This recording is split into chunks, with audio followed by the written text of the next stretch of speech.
हिंदी के परंपरागत विधा के अंतर्गत जो तीसरी चीज आती है वो है महाकाव्य। तो सबसे पहले हम बात करते हैं काव्य। काव्य के मुख्यतः तीन प्रकार प्रचलित हैं। वो पहला है महाकाव्य, दूसरा है खंड काव्य और तीसरा है मुक्तक काव्य। महाकाव्य और खंड काव्य में कथा का होना अनिवार्य है, इसलिए इन दोनों को प्रबंध काव्य कहा जाता है। प्रबंध काव्य में घटना और चरित्र का महत्व होता है, जबकि मुक्तक काव्य में इनका होना आवश्यक नहीं है। वो मुक्तक काव्य से तात्पर्य है कि इसमें कोई कथा सूत्र आवश्यक नहीं है, कोई घटना जरूरी नहीं है, वो कोई चरित्र का जरूरी होना आवश्यक नहीं है।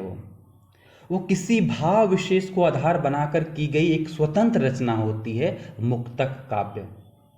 जैसे उदाहरण के तौर पर अगर हम कबीर के दोहे कह लें, रहीम के दोहे कह लें, रसखान के दोहे कर लें, जो भी अगर हम दोहों की बात करते हैं वो, तो उसमें हम देखते हैं कि उसमें कोई प्रबंध नहीं है, यानी कि उसमें जो छंद है वो सब अलग अलग हैं, वो एक दूसरे से कोई लिंक नहीं है। वो तो इसीलिए इसको कहा जाता है मुक्तक काव्य।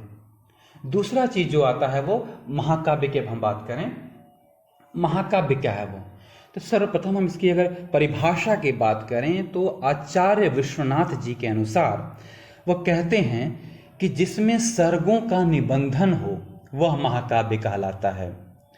इसमें देवता या क्षत्रिय नायक होता है, श्रृंगार, वीर और शांत में से कोई एक रस अंगी होता है अर्थात प्रमुख होता है, और अन्य सभी रस गौड़ रूप में होते हैं। कथा ऐतिहासिक होती है, कहीं खलों की निंदा तथा कहीं सज्जनों का गुणगान होता है। वो तो अगर आचार्य विश्वनाथ जी के अगर हम परिभाषा को देखें तो हम महाकाव्य को अच्छी प्रकार से समझ सकते हैं। कहते हैं कि सर्गों का निबंधन होता है, यानी कि महाकाव्य होने के लिए आवश्यक है कि इसमें कई सारे सर्ग होंगे, वो अनिवार्य हैं। इसमें देवता या क्षत्रिय नायक होता है, वो जो नायक होगा इस हर एक महाकाव्य का, उसमें कोई देवता होगा या कोई उच्च कुल का क्षत्रिय होगा। श्रृंगार, वीर और शांत में से कोई एक रस प्रमुख होता है और बाकी गौड़ होते हैं। कथा ऐतिहासिक होती है वो, और इसमें कहीं दुष्टों की निंदा होती है तो सज्जन का गुणगान भी होता है। वो तो ये है महाकाव्य। महाकाव्य जैसे अगर हिंदी के कुछ महाकाव्यों की बात करें तो हम बता सकते हैं कि पृथ्वीराज रासो जो चंद्रबरदाई के द्वारा लिखा गया है, गोस्वामी तुलसीदास जी द्वारा रचित रामचरितमानस, जासी द्वारा रचित पद्मावत, साकेत, कामायनी, कुरुक्षेत्र, बहुत सारे महाकाव्य की हम बात कर सकते हैं। तो ये हो गया महाकाव्य। महाकाव्य की जो अगर हम तत्व बात करें कि महाकाव्य के कौन कौन से तत्व हैं, तो महाकाव्य में मुख्यतः तीन तत्व हैं। वो तत्व कौन कौन से हैं? कथावस्तु, नायक तथा रस। अर्थात प्रत्येक महाकाव्य के लिए कथावस्तु का होना आवश्यक है, उसमें एक नायक होगा और उसमें एक कोई रस होगा, वो कोई सा भी रस होगा। जिससे हम लोगों ने बात की थी आचार्य विश्वनाथ की परिभाषा के अनुसार कि श्रृंगार, वीर और शांत में से कोई एक रस प्रमुख हो सकता है। वो तो वो हो गया महाकाव्य।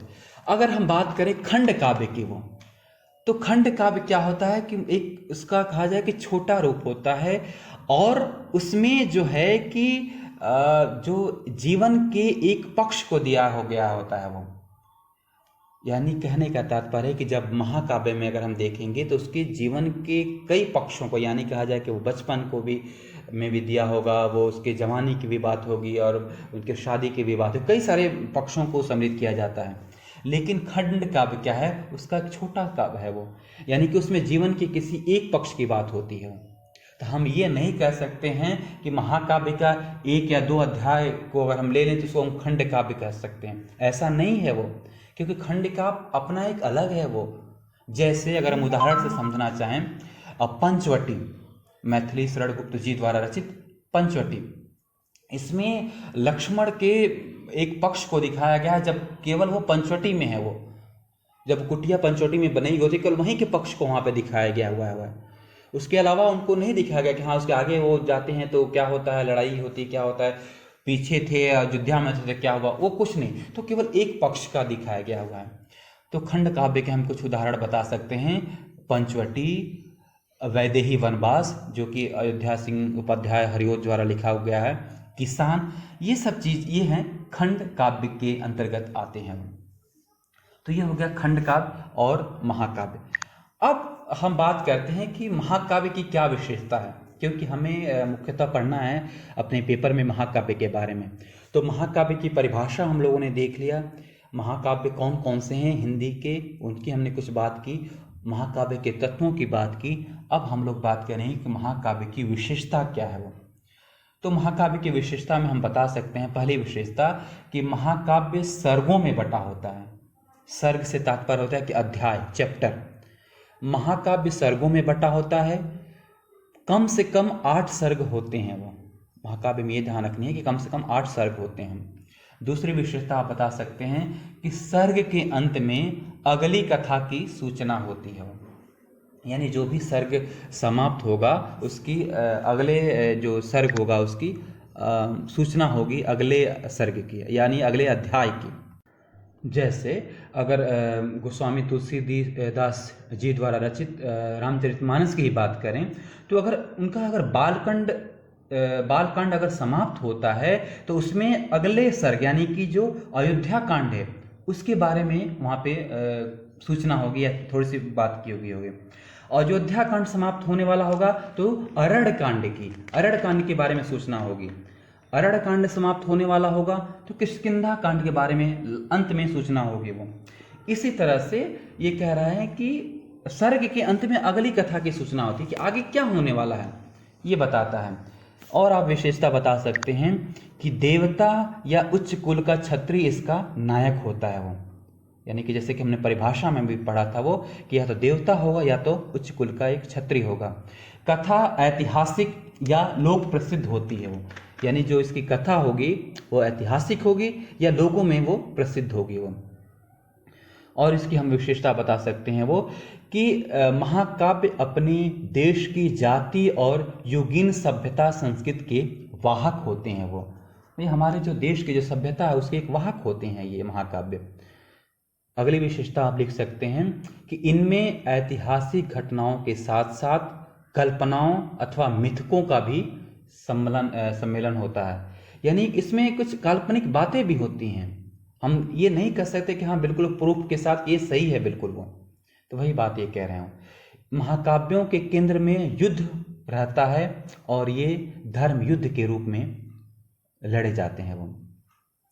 तो इस तरह से हम महाकाव्य की कुछ विशेषता बता सकते हैं कि क्या है इनकी विशेषता। तो ये था हमारा महाकाव्य कि महाकाव्य किसे कहते हैं, उसके कौन कौन से तत्व हैं, क्या कौन कौन से महाकाव्य हैं और इनकी हमने विशेषता क्या है। तो ये हमारा जो कहा जाए कि परंपरागत जो विधाएं थीं उसकी हम यहीं पे समाप्त हुआ। उम्मीद है आपको जो तीनों परंपरागत विधाएं हैं, कहानी, नाटक और महाकाव्य, वो अच्छी प्रकार से समझ में आएंगी। तो बहुत बहुत धन्यवाद आप लोगों को।